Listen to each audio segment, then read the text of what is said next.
Constructing your life is about much more than just building a bank account.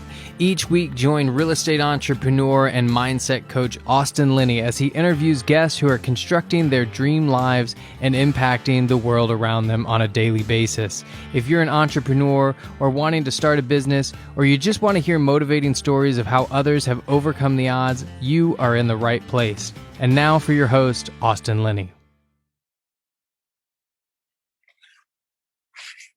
Guys, welcome back to Construct Your Life. I finally got the legend on. He's very hard to track down, but I got him.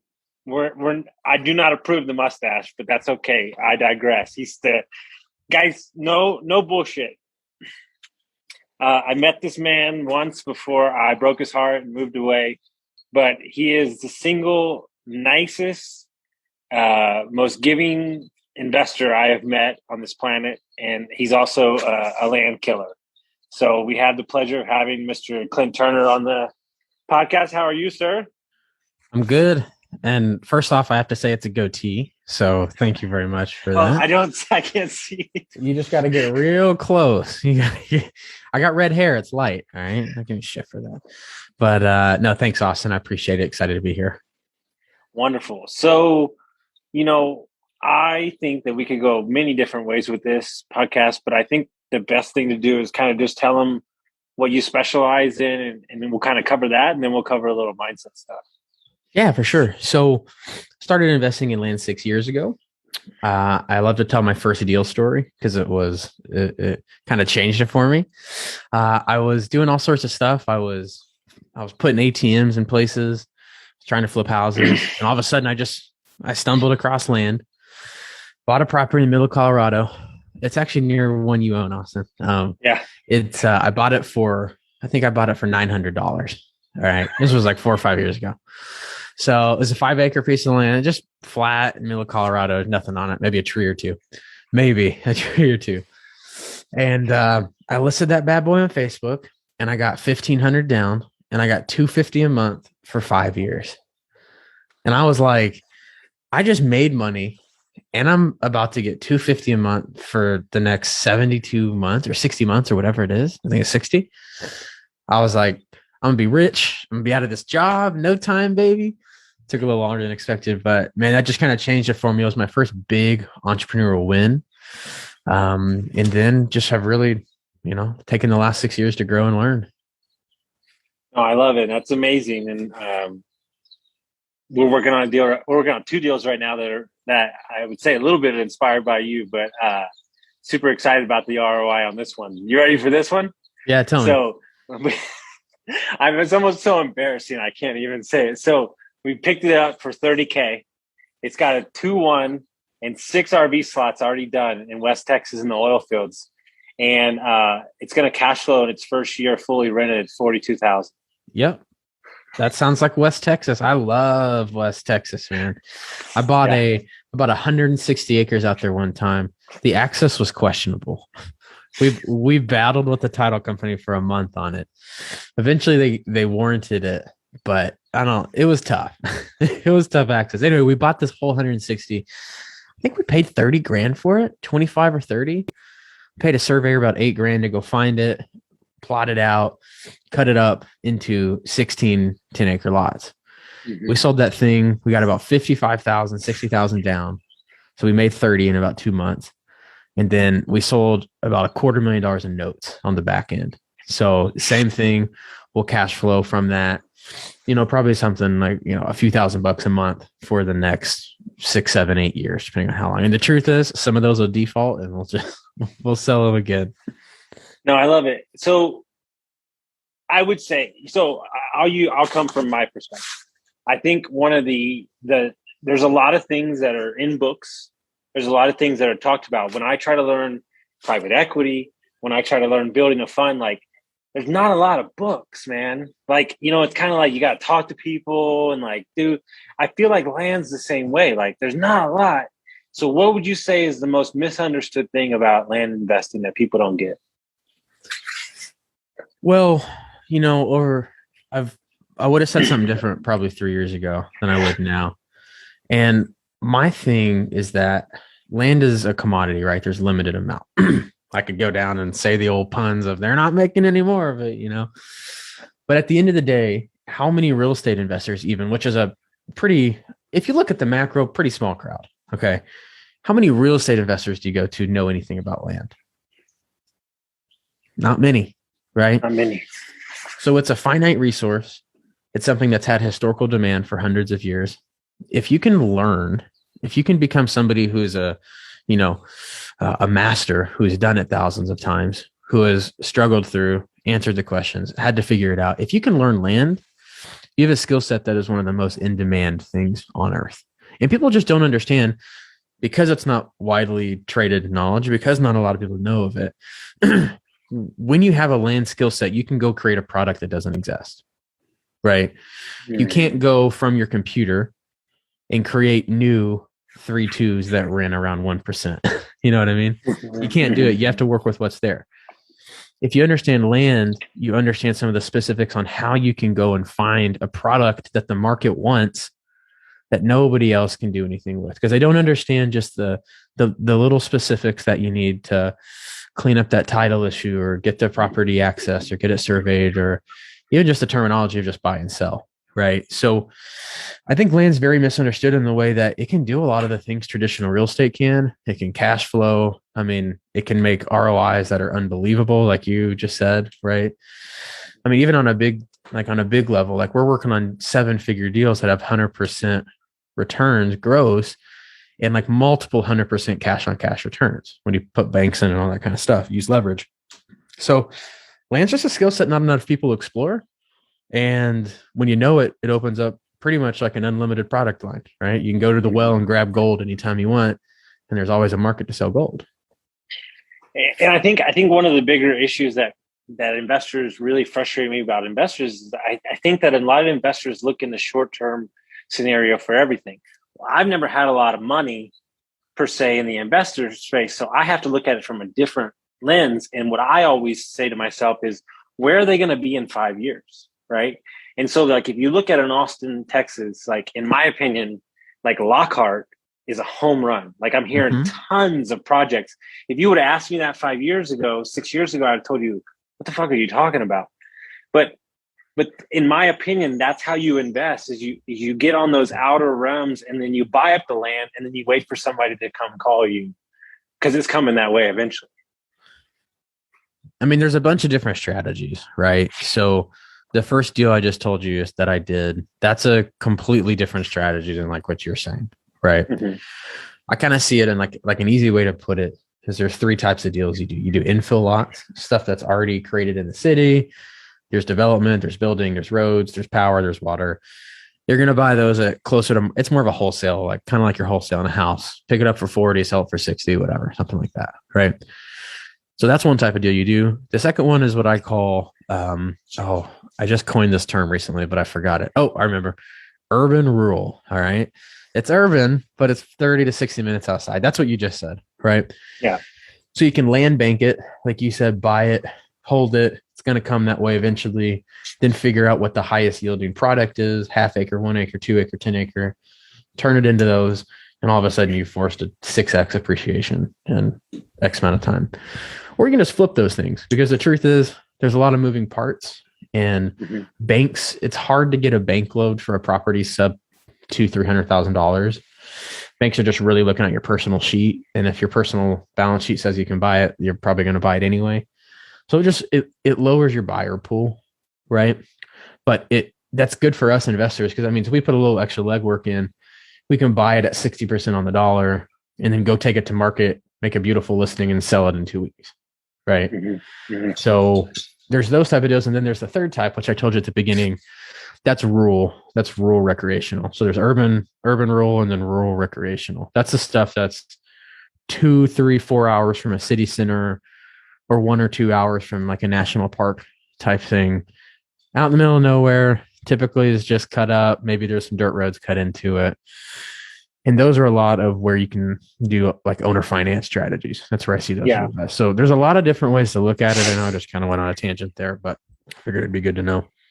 And why is that? Why do you think that people in the land space, either the seller or the buyer, why is it so much more of a practice I've noticed for creative financing, for owner financing? It seems to really lend itself to those avenues. And is that because typically the price is lower and you can't get a loan on it, and they're more used to that? Or is that just somebody that's holding land is typically used to those scenarios? Yeah. So again, it all depends on demand. That stuff that gets closer to the city. Like, for example, if I threw up one of our development projects right now, is we're making 12-acre tracts about 35 minutes outside of Austin. If I threw those up at $250,000 a piece, I would go under contract in like 18 minutes, right? If I throw it up at 400,000, it would go under contract in 18 days.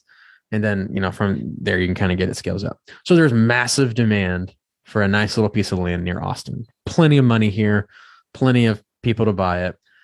But then you go 3 hours out in the middle of nowhere, or even just say an hour and a half from Austin in the kind of middle of nowhere, right? That property is going to cost you, let's just call it $100,000, right? A lot of people look for that property because they can't afford the one that's right next to, that's real close to the city. So they go farther out. But all of a sudden you have a more speculative asset because there's no development. There's nothing there. And so they say, great, I found this great property. I'm going to buy for 100,000. I'm going to go to the bank. I get 20%. I'll put 20% down and they'll finance it and carry the note.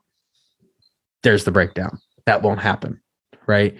Rarely will you go say, I want to buy a second home recreational piece of land, and the bank's going to finance it. So the banks typically are out of the equation. And so what makes land, as I like to say, it's an illiquid asset. Once you leave that super high demand zone, I think it teeters over into an asset that's not necessarily liquid. Sure, it's appraised, it assessed, it says this, but it's really hard to move because there's no bank, and you have to find the right buyer, and you have to have the creative finance strategy and all that kind of stuff.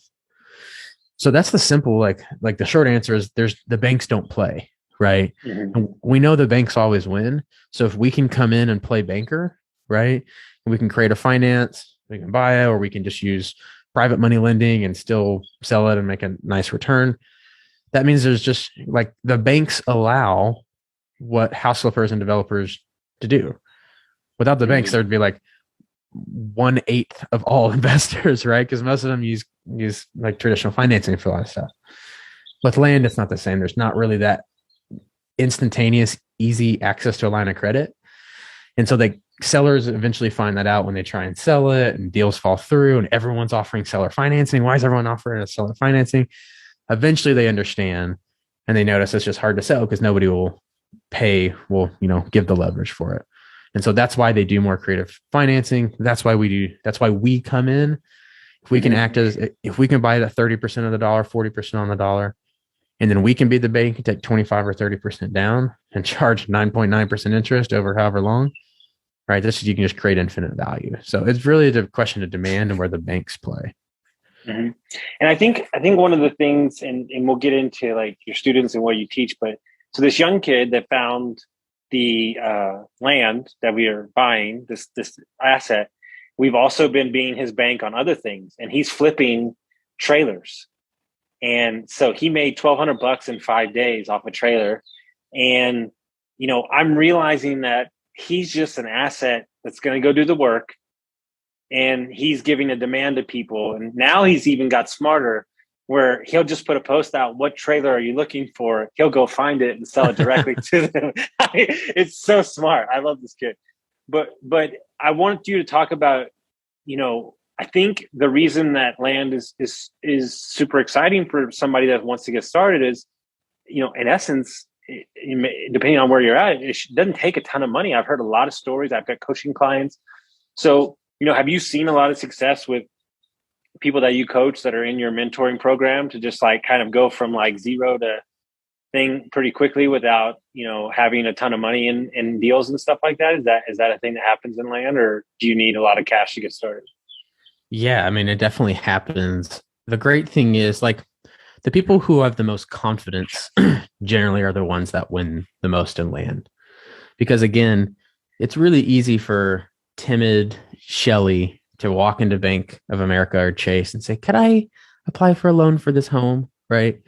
It's a lot harder to go sit down and say, hey, Austin, look at these returns that I'm getting on this land deal. I want you to give me private money so that I can do it. Right. Kind of takes a more confident person. So if you don't have the cash it really, like, you either start doing those small deals, like I said at the beginning, or you're somebody who's, got a big mindset is going to run out and going to tear my inbox open until I like fund all their deals or yours or whatever. Right.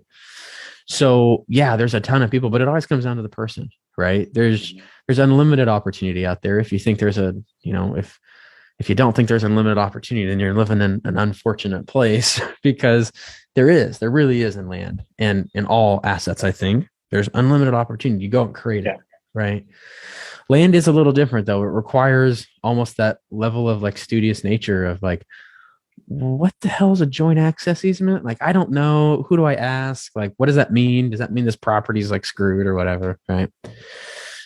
So to answer your question, yeah, there's a lot of hits. There's a lot of people that come out and win, but there's a lot of people also who get sold like a fairy tale online that like you just, there's, you'll make $10,000 a month in your first 6 months. I've seen it done, but it's not always the story, right? Like just like anything else, it takes consistency and work and that studious want to get better attitude at it. 100%. And my new line that I've been using all week is that I came up with is all the answers that you seek are on the other side of action. 100%. And I think that I am so sick. If me and Jonathan Farbar were on this podcast together, it's the only thing we fucking talk about. We talk about two things when we play golf every time. Do you have to scale? And people asking for shit and not putting in the work. That's all we talk about, and, you're a coach and you're a mentor. And like, I can't tell you, I mean, it happened twice this week. Hey, I'll do anything to learn Airbnb from you. Okay. I'm happy to jump on a call with you for free. And then they don't show up on the call. And I'm like, you're good. You just lost your one shot. Like, and I'm sure that happens to you all the time too. Right. Of course. Yeah. It's just, I don't understand where the disconnect is. Like you see the success that you've had and you fucking work. Like, I don't, it's that you said it right there. It's a Tony Robbins principle. It's right that you see the success you've had. And in that momentum loop, the people who succeed and don't succeed, it's that fourth step. It's you evaluate what you did. How did that make me feel? Am I going to do it again? Right. And a lot of people try because a guru again says, hey, send 1,500 letters and you're going to just smack one of these deals. Right. And they send 1,500 and they don't get anything. They spend a lot of money, time, and energy. They send another 1,500 and they send a third 1,500 and they look at it and they say, well, doesn't work for me. I'm off. And so it's that like, it's in like, even to a more extreme example, like you said, they don't even show up for the first call. Right. So that's the secret, right? Is see success, whether you got to visualize it in your head and make it happen. Or it's actually happening and you can use it as fuel. But a lot of people haven't seen the success or felt anything from it. And therefore that's, I think, the fundamental like issue with why people succeed and don't succeed. Yeah. Jay-Z said, everybody's trying to emulate the results, not the process. Yeah. The process ain't fun. It ain't sexy, No, I got 9 podcasts today. Had meetings since 4 a.m. I got up at 3:00. Like, let me say, you might see me in Sedona, but know that your boy's putting in the work. Okay. Like my girlfriend wants to track how many people I talk to in a day. She's like, it must she's like anybody else would be destroyed. And like the same way I view you, like, and understand guys, like, Clint might be younger than me, but when I sat down and had breakfast with him, like he expanded my mind to what I could be doing with my coaching program. And so because he had already succeeded and I saw that, then I knew that I could do it too. And so, when you have conversations with somebody, I think one of the number one things I'm teaching my coaching clients, because I put them in rooms they probably think they don't deserve to be in. And you know what their number one thing they say to me every time they leave those rooms? Those people are no different than me. Bingo. You're all the same. You're just doing different things. Yeah. And so what would you say in your coaching, the years that you've put it in the mentorship, what would you say are the 1 or 2 or 3 qualities in people that you've seen that have made them the most successful? First one, clear vision. Okay. You hear it all the time. But people get annoyed with me when I work with them because they're like, hey, I thought I was learning land. And I'm like, but we're spending a whole month on vision. Like we got to know why we're doing the business. a lot of people skip that part, and they have this, which is fair, that they have this burning fire desire to get out of the XYZ job or thing that they're tied to. And so somebody says you can make $10,000 a month in land, and then you're attached to that result rather than, okay, like I've seen people make $10,000 a month in land in 2 months. Okay. What do you do after that? All right. What's next? Do you give up and be a little bitch and sit on the sidelines? Sorry, I don't know if we can cuss on this podcast. Yeah, Or do you good. like, or do you like continue to grow? Right. Like I have a very clear vision right on my board over here. I know exactly what I want to earn. I know what I want to own. I want to know how much fun I want to have, family, brand, personal. I know all that stuff because I got a clear vision for it. And a lot of people come into it and they maybe get marginal success, little success, and then they don't. And you can just apply this to any domain, right? And then they don't understand the connection of this daily activity that I'm doing connects to 6 fishing trips this year. I'm sorry, 10 fishing trips this year, and visiting 6 new places, and supporting my wife and growing her business, and all the things that are on my board, right? People don't connect that dirty work. Land's not fun. I don't know where people get this idea. Land is boring. It's a boring business. It's old, it's slow, it's boring. So you got to understand, what is this work attached to? I think so many people don't start there and don't revisit it, right? It's the saying, it's like you're 35% more likely to hit a goal you write down, and you're 69% more likely to hit one that you track and review, right? So people don't do that. They don't come back to it. They hear Clint or Austin or whatever. They do it one time. Dude, thank you so much. Dude, I can't tell you how many times they've been 4 weeks in, 5 weeks in. They're like, you're not talking about real estate. I'm like, we ain't even got started yet, baby. Yeah. Yeah. Like I gotta clean you up first. Yeah. You don't understand, man. It's not about real estate. It's about getting you in a place where you're executing on something that makes you excited. Right. That's how I like to communicate it. And what I make them do is their vision that I make them write. I make them rewrite it 2 months in, and guess what? That baby is 100% different. It's changing. Yeah, it's always changing, right? And you need to go through that process and understand that that's a living document that you're allowed to erase and change, right? We all think that we have to it's just this one path. It's like, dude, I tell people all the time, they're like, well, I want to set my 5-year and my 3-year goal. I'm like, dude, the real estate market changes every 6 months. I don't know how you're going to set business goals for 3 years from now, right? So it's like having vision and working towards it. I think the other thing, man, you know this, it's just the consistency aspect. It's that momentum aspect. It's like being like, are you willing to get punched in the stomach 19 times in order to get that win, right?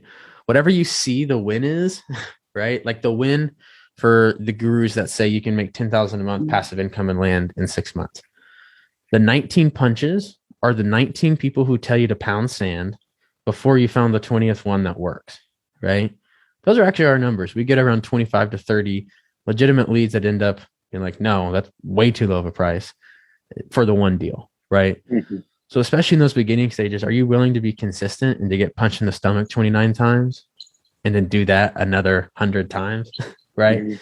So people forget the consistency, and it goes in, that bleeds into marketing, it bleeds into acquiring and due diligence and all the things. But again, it all goes back to vision still. If you don't have a clear vision and you don't consistently work at something, you're going to have what's in your hands. You know what I mean? It's going to be nothing. So great. And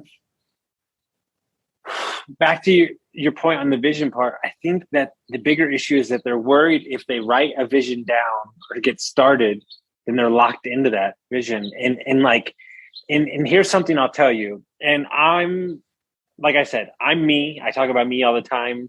I don't prescribe what I do for other people because, that's just me. I don't actually have per se, like really defined business goals. I have an idea around who I want to be, who I want to hire, and what we want to be about. And, I think that if I live my life off of like making sure that we're doing the right thing and the values are great, and I'm supporting my clients and I'm supporting the people that work for me, like I feel like that if they're happy, then we're going to do great in those businesses. And, my clients are happy. And so look, do I have a North Star? you better fucking believe it. I know exactly where I want to be in 11 years. I know exactly how much money I want to make, but that's a bigger goal and it doesn't drive me day to day. And I think that's where people have it twisted. Like if you're just like real estate and business, like shit's fucking crazy, man. Like, great.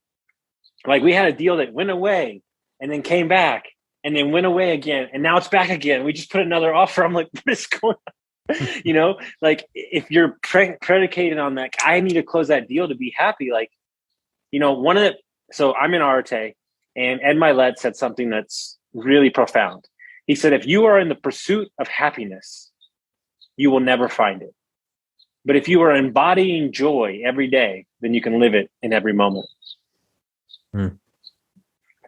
And understand that this guy, me and you, like we find fun and we find joy and we find fulfillment in the build. It ain't the money. Mm-hmm. And I think people have it twisted. Like I'm going to work out when I get here, or I'm going to buy this thing when I get here. Like, dude, whatever, dude. You know also, what I want to do? Go ahead. I just want to prick your intelligence for a second here and learn something. Sure. What happens when you drift out of that? Like, I won't lie. Like right when we started this call, I was like, dude, I got to go take a shower. I've been on calls from 8 to now. I've talked marketing and conversion rates. I've done coaching. I've done sales calls. I'm like, sometimes you get drained in it, right? How do you go back to that? How do you go back to vision? How do you go back to impact? I think you give yourself permission to take a day off. So I've been studying this month alone. I've only studied one author. I've read one author. This guy's a coach for 45 years, coached the highest entrepreneurs, writes these 100 books. And he says that you understand that as an entrepreneur, and I didn't know I was doing this already. He said that you have to schedule your days and weeks like an athlete. You're like a professional athlete and a movie star. And he says there are days where the spotlight's on, and then you need 24 hours where you don't have any meetings and it's just creative work and you're working and handling big dominoes. And then you have nothing going on. And I think that the way that I devise my schedule is amazing because it works for me, where I front load my week.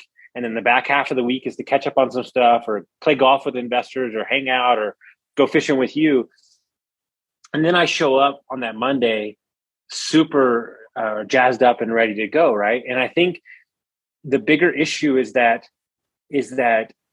I ask them a simple question. Everything that you're doing this week, what's the actual thing that needs to get done? Like, what's the actual thing that needs to get done, the one domino? And if it doesn't need to happen right now, then move it to the next week. Like, and then on the back of that, the bigger thing is that you have nobody to complain about your schedule to except yourself when you're running your own business. And so I have to catch myself as well too. Like I'm exhausted right now. Like I'm really tired, but I owe it to my people that are listening. And I owe it to you because I care about you and I want people to know how great you are so I can get up for that. And so I think the biggest thing for me, and I just said this earlier on a podcast, there's no meetings or anything on my schedule that's not a fuck yes. There's nothing I'm doing everything is a fuck yeah. I want to support you. I want to see you grow. I want to grow this business. I want to be on that podcast. Nothing on my schedule. And if it is, it's not going to be on there that long, or I'm just going to remove it in general. And I think that one of the things that I did that changed my life, I mean this wholeheartedly, and I want all my coaching clients to get there. I do not work on Fridays. I don't. I'm saying I might answer a text. I might do shit, but I do not it's play golf or hang out. And it's just giving you that 3-day freedom to be yourself again. Cause I really feel like the CEO, entrepreneur, and who you really are two different people. That was awesome. Wish I had more words for that. That was my takeaway that I'm not doing is scheduling it. Yes. So I've seen it now, guys. I coach some guys that make some serious cheddar, and guys that I respect. They'll schedule in their thinking time. They'll schedule in the time that they spend with their kids. And the reason they do that is because they don't want to have to be thinking all week how they're going to fit it in. So everybody's on the same page, right? And so one of the things I'm doing, this is super important. This is very rare for me to work on a Thursday, very rare. I'm going to grow multiple six-figure businesses working 3 days a week. And I'm going to work your ass in the dirt. And because you're telling me that you don't have enough time, but I'm telling me that your schedule is not proper. And I learned this from a really big syndicator who looked at my schedule 2 years ago and he goes, dude, your shit is terrible. Like, no, like you want to travel, this is not going to work for you. And so what I try to do is when I'm doing something, like perfect example for you, let's say you have a marketing day and you have business stuff, like you only do that day. So I only coach on Mondays. And so like, yeah, it might be like 16 calls or like 12 calls, but it's the only thing I do all day. So my mind is not being pulled in different directions. And so one of the things I've seen from a very high level guy that had multiple businesses is Tuesday was one business, Wednesday was another business, and then Thursday, and just compartmentalizing your brain because it's hard to switch back and forth. Got a lot of work to do, Austin. But understand that you've already done the hard part. Okay. And I'll tell you what my coach told me. I have set up my schedule the way I want, but my brain's not there yet. Like physically the schedule's right where it needs to be, but mentally I haven't made it there. Okay. And so you're already making the money and you're already set up. So this is your opportunity to redesign your life. And really it's not only redesign it, but also create firm boundaries. Right.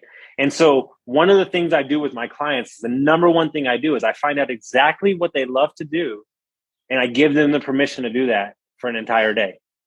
Like I have a client who loves to fish. And I'm like, how much have you fished? He's like, well, I haven't fished in 6 months. I'm like, what the fuck are you doing? Go fish. Yeah.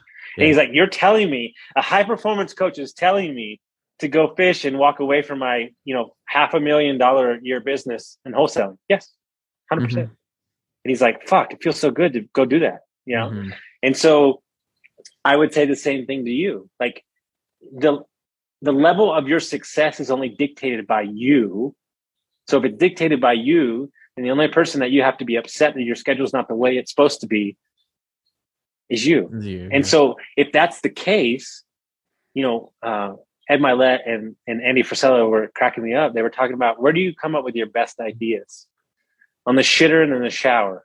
Well, why do you do that? Well, it's the only place that's closed in. You don't have distractions. There's no TV on. And so when you get those days away, you might fix a problem that has been wearing on your mind. You might, fix that issue or find that employee that you need. And when I'm looking for an employee, like when I'm looking for somebody, like I'm tracking them for like months. Like I'm like, this is exactly who I need. And I'm like, I don't have enough money. They're not in the right place, but I'm like, all right. Like I'm like setting it up because I know that the people, right. And I've met the girl that runs your thing and she's a fucking badass. She is so cool. Like that's how we win. And so, you, in my opinion, just from an outside looking in, and I don't know much about your business, but you're winning by making relationships with future employees, with future partners, with future landowners. And anytime you're not spending doing that, is time that it's not being fed in the business the proper way. It's awesome, man. Yeah. Well, dude, sorry, I went off. I was like, hey, I probably owe you some value. Let me know if you want me to talking about anything else. That's honestly something I've been going through. And I was like, a lot of stuff coming up. Don't get me wrong, numbers look great, business looks great, but it's like I'm trying to get back into schedule of like exactly what you said, scheduling the quiet time, scheduling the rest time. I think Alex Hormozy, who's probably one of the only guys I listened to for content, he said that he went up to a meeting and there's all these power motherfuckers, he's up there talking and he said, oh, all you are some badasses, huh? He goes, I got a great idea. How about you go run your business 3 days a week and tell me how great you are? And it was like that moment when I heard that and I was like, oh, so there is time in the day, right? There is time, but you're not, and I think one simple hack, this is a simple hack and we'll get out of here. let's say that you have nothing scheduled on Thursday, like nothing. And somebody's like, hey, I need to schedule a meeting at 1:00 on Thursday. Do not schedule that meeting because you're thinking about it all day. It's basically ruining your entire day. Yeah. Instead, go, how about we meet next week? Unless it's an emergency, can we meet next week?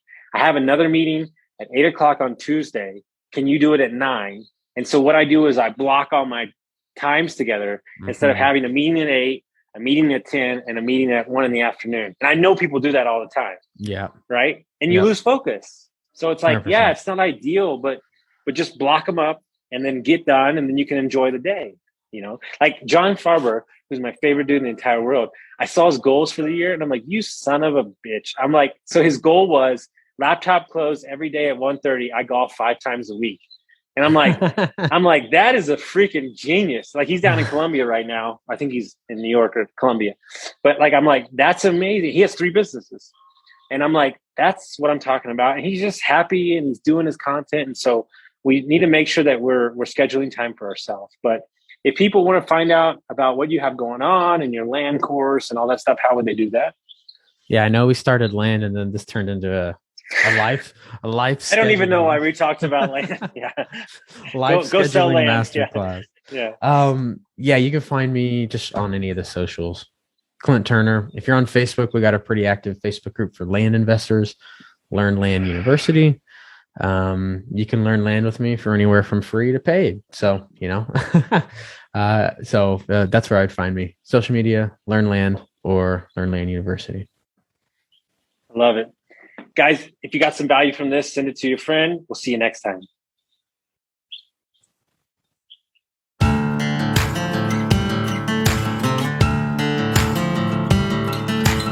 Thank you for listening to Construct Your Life with Austin Linney. If you enjoyed this episode, be sure to rate, review, subscribe, and pay it forward by sharing with a friend. Most importantly, take this opportunity to start constructing your life by taking immediate action on what you learned. For show notes, resources, and more information on one-on-one coaching with Austin, visit constructyourlifepodcast.com.